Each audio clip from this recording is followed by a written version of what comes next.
Copy தண்ணி குடிச்சு புட்டு வேலைக்கு போனதெல்லாம் அப்போ எப்போ இப்போ காலையில எந்திரிச்சு காப்பி தண்ணி குடிச்சு புட்டு பிகரை பார்க்க கிளம்புறாயா இப்போ. ஆமையா, நம்ம இளைஞன் 7 மணிக்கெல்லாம் எந்திரிச்சிட்டாயா. பல்லு வளர்க்குறானோ இல்லையோயா, அந்த பொண்ணுக்கு பிடிச்ச நல்லா டிப் டாப்பா டஸ்ட் பண்ணிட்டு காலையில மார்னிங் டியூஷன் போயிட்டு பத்திரமா கொண்டு போய் விடுறாயா. 9 மணிக்கு காலேஜ் கூட்டி கொண்டு போய் விடுறாயா. என் இனமாடா நீ. நன்றி குருவே. நானாவது 12th இருந்து தான் ஆரம்பிச்சேன், நீ இப்பயே கிளம்பிட்டியடா. பக்கத்தில் இருக்கிற வாசனை, ஊட்டி இருக்கிற யோசனை என்ன தெரியுமாயா, அந்த பொண்ணு நல்லா படிச்சு படிச்சு படிச்சு படிச்சு ஃபாரின் போயிடும். நம்மளு குட்டி சோத்துல உட்காந்து மறுபடியும் குட்டியை பார்க்க தான் ஆரம்பிப்பான். ஆமையா, கேட்டா சொல்றான், காதலிச்சா நாங்களாம் கவிஞன் ஆயிடும்ல அப்படின்னா. எப்படின்னு கேட்குறீங்களா? ஹைட்ரஜனும் ஆக்சிஜனும் சேர்ந்தா தண்ணி, நீ தாண்டி என் தம்பிக்கு அண்ணி அப்படிங்கிறாயா. இந்த அணியா என் பத்தாதுன்னு கல்யாணமான பொண்ணுக்கு எழுதுறான், அன்பே நீயும் நானும் இணைந்தால் இந்தியாவும் இடைத்தேர்தலும் போல இணைந்து வாழலாம்னு. அதுக்கு அந்த பொண்ணு எழுதுறாயா, அன்பே உன் இதய நாட்டில் இதய ஆட்சி புரிய திருமணம் எனும் திடீர் கூட்டணி வைக்க ஆசை நான். தற்பொழுது தாலி கட்டிய கணவனோடு நல்லாட்சி நடக்கிறது. இப்பொழுது இல்லை இடைத்தேர்தல், இனி வரட்டும் அடுத்த ஜென்மம் எனும் பொது தேர்தல். அதுவரை காத்திரு, நாம் இருவரும் நல்லாட்சி அமைக்கலாம்ங்கய்யா. ஃபோனில் லவ் பண்ணுறாங்கய்யா. இளைஞன் எடுத்து பேசுகிறான், ஹலோ யார் பேசுறதுன்னா, நான் பிரியா பேசுகிறேங்குவா.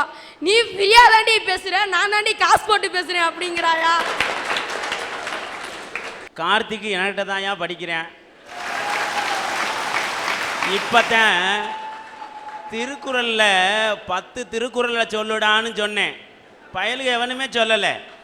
கொஞ்சம் குறைச்சிக்கிட்டேன், பாவம் சின்ன பயலாக இருக்காங்க, ஒரு 5ஆவது தெரியுமாடான்னு கேட்டேன்.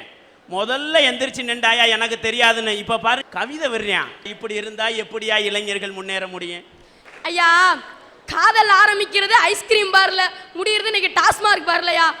இப்படிதான் இளைஞன் காதலில் விழுந்து காணாமல் போய் கொண்டிருக்கிறான். ஐயா, பாறைகள் மீது பயணப்படாவிட்டால் ஓடைகளுக்கு சங்கீதம் ஏது? ஓடத்தண்ணி பாறை மேல பட்டு தெரிச்சா தாயா சாரல் சங்கீதம் இசை. இந்த உண்மையை உணர்ந்தவன் தாயா இன்னைக்கு இருக்கக்கூடிய என்னுடைய இளைஞன். ஐயா, இன்னைக்கு அவன் பயணம் எப்படி இருக்கு தெரியுமா? புல்வெளி மீது பயணம் இல்லையா, பாறை மீதான பயணம் தாயா இன்னைக்கு என்னுடைய இளைஞனோட பயணம். வீட்டு விசேஷத்துக்கெல்லாம் எல்லாரும் போயிருப்போம், சாப்பிட்றதுக்கும் போயிருப்போம். அங்கே பரிமாறதுக்கு ஒரே யூனிஃபார்ம் போட்டு பசங்கள்லாம் நிற்பாங்க, பார்த்துருக்கீங்களா? அவங்கெல்லாம் யாருன்னு தெரியுமாயா உங்களுக்கு? பள்ளிக்கூடத்துலையும் கல்லூரியிலையும் படிச்சுக்கிட்டு பார்ட் டைம் ஜாக்கிற என்னுடைய ஸ்டூடெண்ட்டியா. அதாயா வேதனையாக இருக்குது. படிக்கிற வயசுலையே தான் குடும்ப பாரத்தை சுமக்கிறதுக்காக அவன் வேலைக்கு போகிறாயா. அப்படிப்பட்ட இளைஞனை பார்த்து வெட்டியா பொழுத வீணடிக்கிறான்னு பேசுதையா. அதுதாயா வேதனையாக இருக்குது. ஐயா, பூக்களின் புன்னகை தெரிந்தவனுக்கு வேர்களின் வியர்வைகள் தெரிவதில்லை. ஐயா, பூவோட சிரிப்பை பார்த்து ரசிக்க தெரிஞ்சவனுக்கு அந்த வேர் மண்ணுக்குள்ள படுற கஷ்டம் தெரியாதியா. அது மாதிரிதாயா என் இளைஞன் இன்னைக்கு உள்ளுக்குள்ள கஷ்டப்பட்டிருக்குது, வெளியில இருக்கவங்களுக்கெல்லாம் தெரியலையா. ஐயா, வாத்தை பார்த்துருப்போம் எல்லாரும், அது எவ்வளவு அழகா நீந்தும், எவ்வளவு அழகா போகுது, எப்படா நீந்துது நம்மளா ரசிச்சிருப்போம். தண்ணிக்கு அடியில் எவ்வளவு வேகமா அது பெடல் பண்ணணும் தெரியுமா?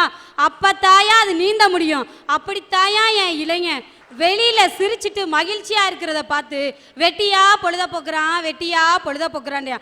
அவன் உள்ளத்திலையும் உழைப்புலையும் தான் குடும்பத்தை எப்படியாவது முன்னேற்றணுமேன்ற எண்ணம் தாயா ஓடிட்டு இருக்கு. அதனால தாயா சொல்றேன், குடும்ப பாரத்தை இன்னைக்கு இருக்கக்கூடிய இளைஞர் தான் தூக்கி சுமக்கிறான்னு. ஐயா, மேல்நாட்டு மோகத்தில் இன்னைக்கு யாரும் வேலைக்கு போலையா, குடும்ப பாரத்தை சுமக்கிறதுக்கு தாயா வேலைக்கு போறான்.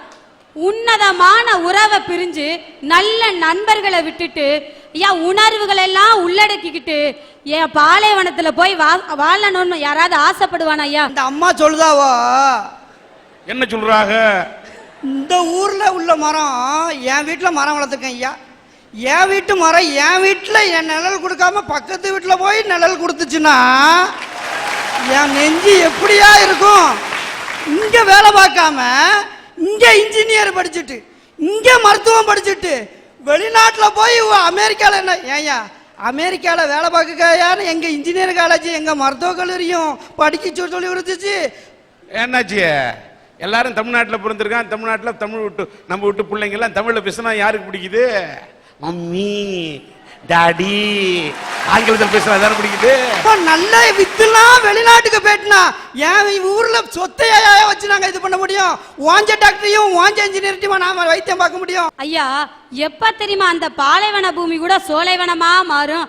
அவன் மனைவி அன்பா எழுதின கடிதம் வர்ற நாளும் அவன் மகனோ மகளோ அப்பான்னு சொன்ன முதல் வார்த்தையை கேட்காம ரெக்கார்ட் பண்ணி வச்சு அதை டெலிஃபோன்ல நம்ம பிள்ளை பேசுறத கேளுங்கன்னு அந்த அவங்க வீட்டுல இருந்து போட்டு கேட்பாங்களையா, அந்த டெலிஃபோன் சத்தத்துலயா கண்ணீர் வடிச்சுக்கிட்டு இருக்கான்.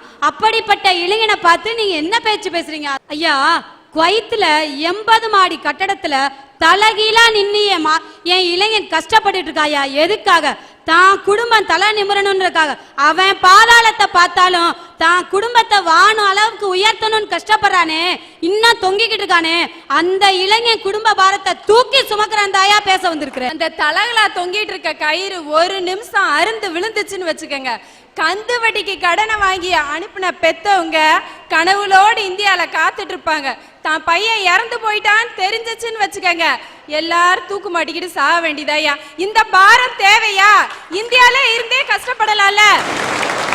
சினிமா தியேட்டர் எடுத்துக்காங்க சார், ஒரு தலைவர் படம் ரிலீஸ் ஆயிட்டா போதும், கூட்டத்துல முந்தி அடிச்சுட்டு போய் முதல் நாள் உட்காந்து படத்தை பார்த்துட்டு சொல்றியா? ஏய், தலைவர் படத்தை முதல் நாள்ல முதல் டிக்கெட்ல பார்த்துட்டோம்லன்னு சொல்றான் சார். இதுவா சார் இன்னைக்கு இளைஞனோட சாதனை? இதே ஒரு இளைஞன் ரேஷன் கடையில முந்தி அடிச்சுக்கிட்டு போய் 1 கிலோ அரிசி வாங்கிட்டு வந்து வீட்டுக்கு கொடுக்கட்டும் சார், பெத்தவங்க பூரிச்சு போயிடுவாங்க சார். ஒரு பெத்த தாய் தகப்பனுக்கு பாத பூஜை செய்யாதவன் யாரா ஒருத்தருக்கு பாலாபிஷேகம் பண்றா சார் இன்னைக்கு இருக்க இளைஞன். நம்ம காந்தியடிகள் சொல்லுவாரு, ட்ரெயின்ல போறப்ப தான் எல்லா லெட்டருமே நான் எழுதுவேன், ஏன்னா ட்ரெயின் பயணம் கூட வேஸ்ட் ஆகக்கூடாதுன்னு அவர் நினைக்கிறாரு சார். அப்ப கூட இருந்த ஒருத்தர் கேட்டாராம், ஏன் தாத்தா உங்களுக்கே வயசாயிருச்சே, நீங்க படுத்து ரெஸ்ட் எடுக்க வேண்டியதானே அப்படின்னு சொன்னாராம் சார். அதுக்கு நம்ம காந்தி என்ன சொன்னாராம் தெரியுமா? நான் படுத்துட்டா படுத்திருக்க இந்தியாவை இந்திய இளைஞர்களை யார் தலை நிமிர்த்துறது அப்படி சொன்னாராம் சார் நம்ம காந்தியடிகள். அப்படிப்பட்ட காந்தி மகான் பிறந்த இந்த தேசத்துல பிறந்த இன்னைக்கு இளைஞர்கள் ஓடி ஆடி உழைச்சு சம்பாதிக்க வேண்டிய இந்த வயசுல உட்கார்ந்து சாப்பிட்டா சார், உட்கார்ந்து சாப்பிட வேண்டிய வயசுல நம்ம இளைஞன் யார் கைய சார் எதிர்பார்த்துட்டு இருப்பா? குடி கொல்ல சூதாட்டம் அத்தனையும் கெட்டு சின்ன பின்னமா சீர் குலைஞ்சிட்டு இருக்கா சார் இன்னைக்கு இருக்க இளைஞன். ஆடுங்கடா மச்சி ஆடுங்கடா, அழகான பொண்ணை பார்த்து தேடுங்கடா, பாடுங்கடா மச்சி பாடுங்கடா, பாவாட பின்னாலேயே ஓடுங்கடா, குத்த வச்ச பொண்ணு எல்லாம் அத்தை பொண்ணுதான், மத்த பொண்ணு எல்லாம் இந்த மாமன் பொண்ணுதான், கை நீட்டி கூப்பிடுதே 2 கண்ணுதான். இந்த பாட்டை பாடும் போதே ஒவ்வொரு இளைஞனோட உள்ளத்துல இருந்து ஆசை வெள்ளம் ஊற்று எடுக்குதையா. ஐயா என் காதலை பத்தி சொல்றேன் கேளுங்க. முத ஒரு பொண்ணை பார்க்க போனேன். அவ்வளோ அழகா இருந்தாலா, பேசி தனியா கரெக்ட் பண்ணி கூட்டிட்டு போலான்னு பேசினையா. அந்த சண்டாளி வந்த உடனே ஒரு அழகான வார்த்தை சொன்னா, அற்புதமான வார்த்தை சொன்னா, சிறப்பான வார்த்தை சொன்னா, எந்த காதலன்னு காதலிட்ட கேட்கக்கூடாத வார்த்தை, கேட்க விரும்பாத வார்த்தை. இப்படி வந்து நின்றுட்டாயா பவ்யம் நின்றுக்கிட்டு, அண்ணே என்கிட்ட ஏதோ பேசணும்னு சொன்னீங்களாமே, என்ன பேசுங்கண்ணேன்னா. நான் அப்படியே ஷாக் ஆயிட்டேன். வாடிப்பட்டி தேடி வந்து கூட பேசுறேன், நீ இடத்த காலி பண்ணுன போயிட்டா. நான் தளர்ந்துடலையே, முதல்ல ஃபெயிலியரு.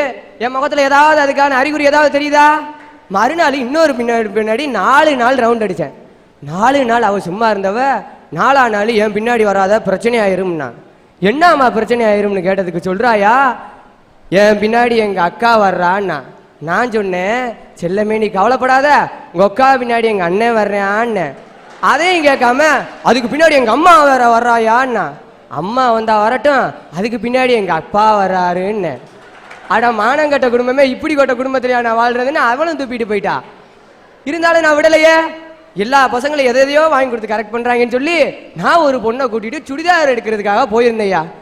அவள் செலக்ட் பண்ணுறா 3 மணி நேரம் 4 மணி நேரம் 5 மணி நேரம் செலக்ட் பண்ணி எடுத்துட்டா.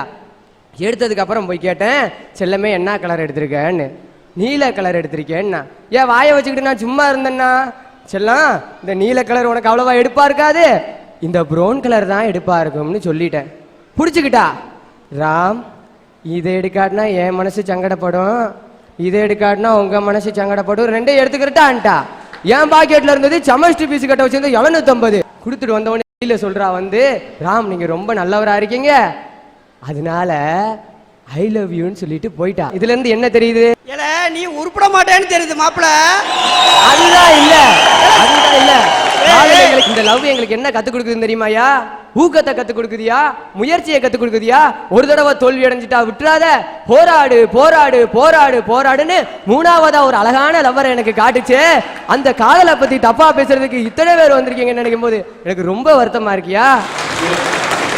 ஒவ்வொரு இளைஞனுக்கும் வழி நடத்துறதுக்கு யார் இருக்கான்னு தெரியுமாயா? அவனோட காதலி தான்யா. நிறைய கத்து கொடுக்குறாயா, சகிப்பு தன்மையை கத்து கொடுக்குறாயா.